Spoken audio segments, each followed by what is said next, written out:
Hi, kiddos. My name is Miss Celeste. Do you know you can take an adventure in your own home? Well, go find your favorite spot to sit on a couch, a chair, on the floor, and come take a reading adventure with me. Check this out. Mr. Toad's Narrow Escapes by Kate Petty and Alan Baker. Mr. Toad's Narrow Escapes by Kate Petty and illustrated by Alan Baker.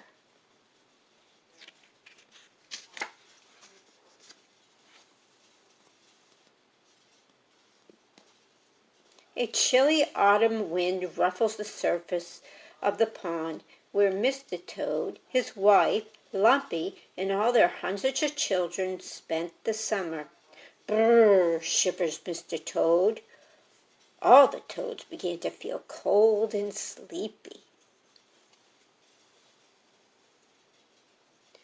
"Time to find somewhere to curl up for the winter," said Mr. Toad. "I'd like a nice upturned flower pot myself." "Let's find two nice flower pots," says Lumpy.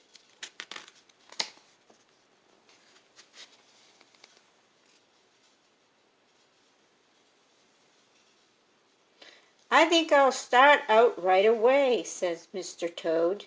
"Great," said Lumpy, who thinks there is a lot of clearing up to do first. "I'll lead the way. You follow when you're ready, dear." Mr. Toad turns to his eldest son. "Come on, Lucky," he says. Lumpy watches them go. Then she looks around and smiles her beautiful warty smile. It wasn't going to be very hard to find two nice flower pots.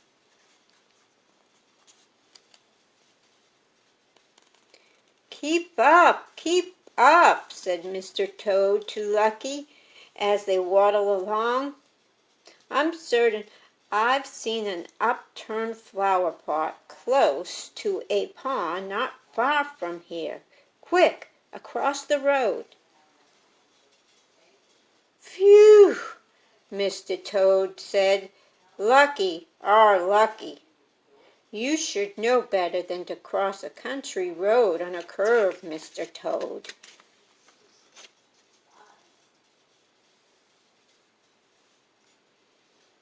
"It's probably just the other side of this field of cows," said Mr. Toad.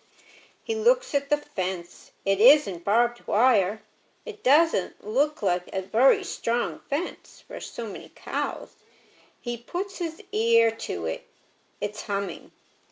Mr. Toad leaps over the fence. He just catches his slippery foot on the wire. Ah! That was an electric fence!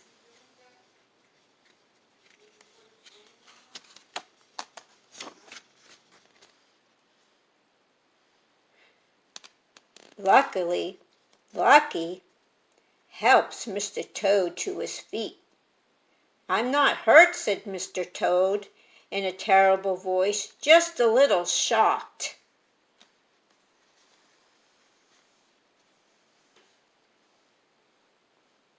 "We could use a rest, Dad," says Lucky.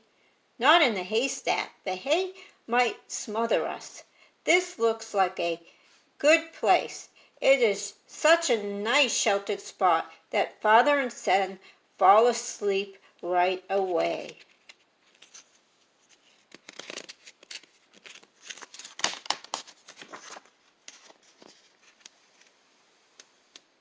When he wakes up, Mr. Toad's head is spinning.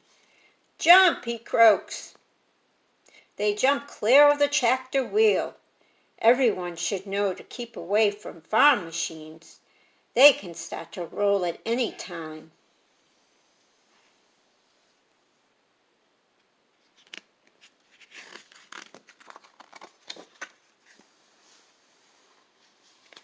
There is a tiny stream at the bottom of the hill. "Let's hop over," said Mr. Toad. Over goes Lucky. but the stream is wider than it looks and deeper.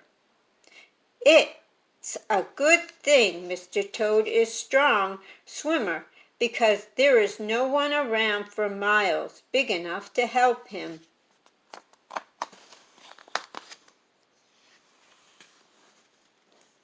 Mr. Toad and Lucky sit down. "Do you know, Lucky," said Mr. Toad, "I'm not altogether sure where we are. Perhaps we had better go back and find Lumpy." Mr. Toad looks around him. "That telephone pole seems familiar. That must be on the way home."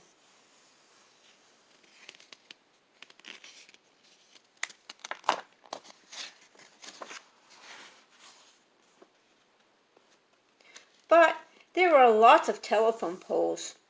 Luckily, sensible Lucky remembers a more unusual landmark. That's the way. They remember to follow the stream. They also remember to go up the hill.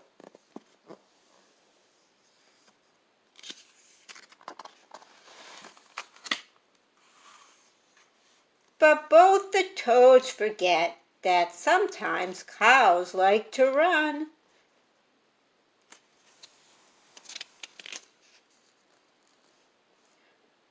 "Are we still alive?" asked Lucky, peeping at Mr. Toad. "I think so," said Mr. Toad, peeking back.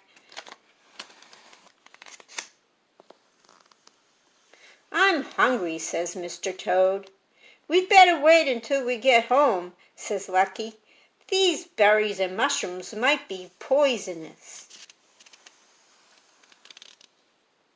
They cross the road, this time at a place where they can see clearly in both directions.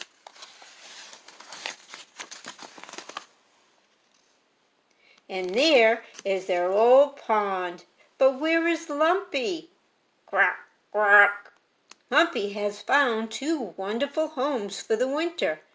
After a quick bite to eat, Mr. Toad and Lucky are more than ready to go to sleep.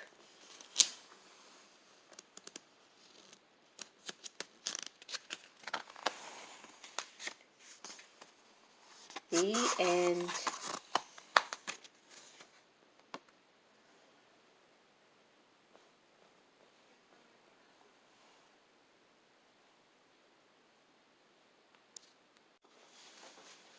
Well, it's time for me to leave you today. What did you think of the story? If you like it, put on your smile and share your adventure with your friends and family. Well, until next time, you have a happy and blessed day. And don't forget to subscribe and like for more adventurous reads. Good. That was better? Good.